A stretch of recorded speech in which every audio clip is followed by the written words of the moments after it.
that really can benefit mainstream banking, mainstream consumer experiences around banking. I think there's a little bit of perhaps arrogance, maybe Silicon Valley arrogance, with how Facebook approached this and just kind of somewhat brazenly running into some things without checking some of the boxes. And I agree with the intro there that Secretary Mnuchin, in order for these technologies to be used well and taken advantage of, it has to be done in a regulatory compliant way.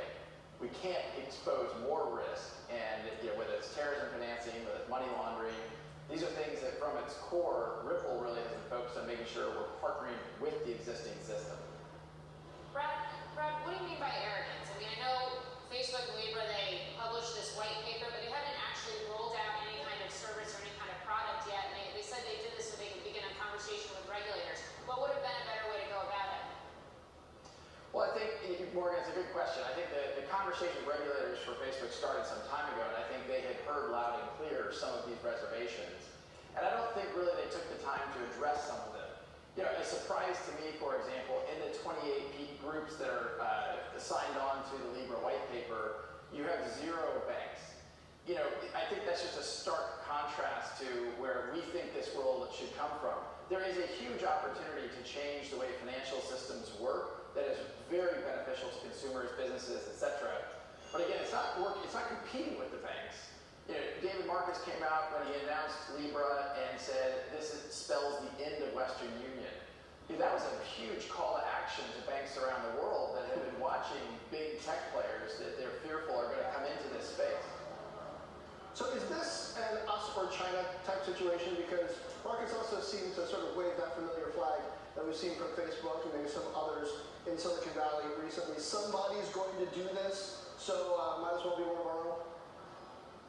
Well, look, I think there's no question that there are elements that are relevant to U.S. national policy here. Technologies like Bitcoin are really controlled by Chinese miners. Technologies like Ether are controlled by Chinese miners.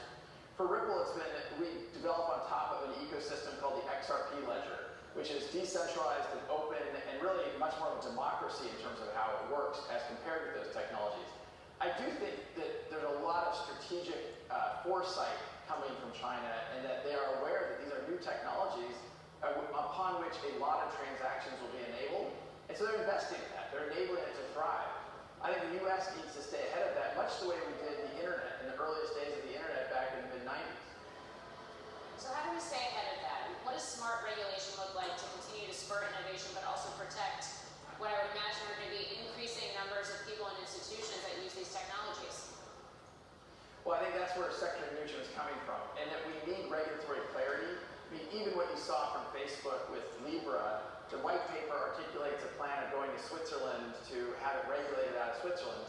And although they haven't spoken to the Swiss regulator, I think that was kind of the right thought of, hey, there's regulatory clarity in Switzerland. And I think the U.S. in the late 90s created clarity around how the internet should be regulated.